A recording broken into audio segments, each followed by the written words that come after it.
beats us to the punch. Hey there, Bare Knuckle News fans. I am here with Tom Shoaf. His retirement fight, it did not go as planned, but how are you feeling tonight, Tom? I feel like I got beat up, but all in all, I feel good. Happy to hang the wraps up and, go home and start the next chapter. When you were walking out to be in the squared circle for the final time, what kind of emotions were you feeling? Really mixed emotions, to be honest with you. I was happy to be retiring. I'm happy to be ending this chapter, but, I've been doing this for 16 years, and to let that person die is difficult. I'm pretty committed to who that guy was, so a lot of mixed emotions. I'm happy to see where the future brings, but I'm upset to see my past go. You're going to make me cry. So anyway, what was the reason why you think Bryce was so successful? His accuracy, his punches, what would you say if you broke down the fight? Yeah, incredibly accurate and very long. He's got an 80-inch reach. I couldn't get inside to save my life. I don't think I hit him one time, to be honest with you.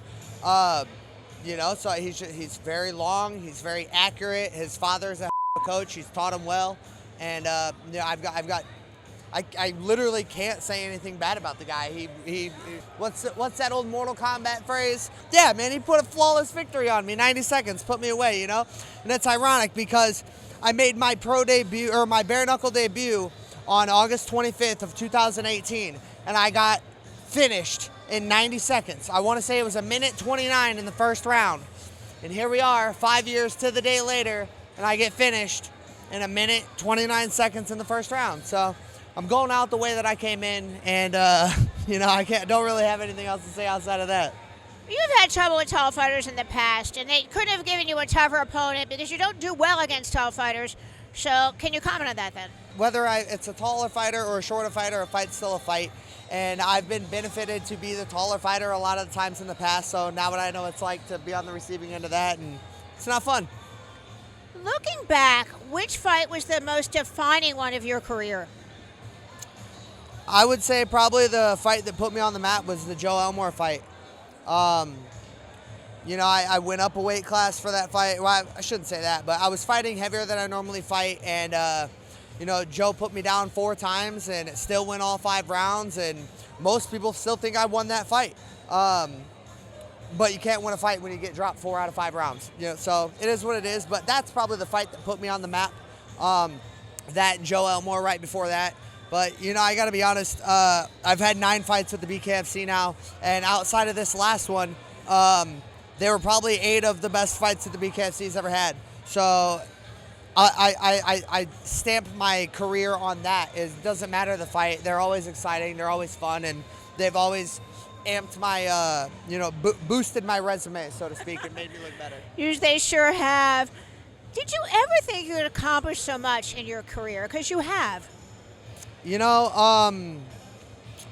I set out in this career to have enough of a resume to be a good coach, to be an accredited coach, somebody that somebody would want to follow. And I think I've done that. My last fight obviously was this one, but before that was against the pound-for-pound #1 fighter in the world, and it wasn't enough, but I fought him. I can say that I was in the top 5 in the world as a professional fighter. I can say that I fought the best in the world, and at this point, now that I'm retiring, I can say that I won 70% of my fights. So I'm a solid C fighter, so. Oh, come on. I think you're more like an A+. Come on, Tom. I think you got me and Bryce confused, honey. So many fans love you. They say that they're your favorite, that you are their favorite fighter. You probably haven't even looked at our Open, but if you look closely at the Open for Bare Knuckle News, you're the first one that appears. You probably didn't even know that because you asked about it. What message do you have for your fans? Thank you.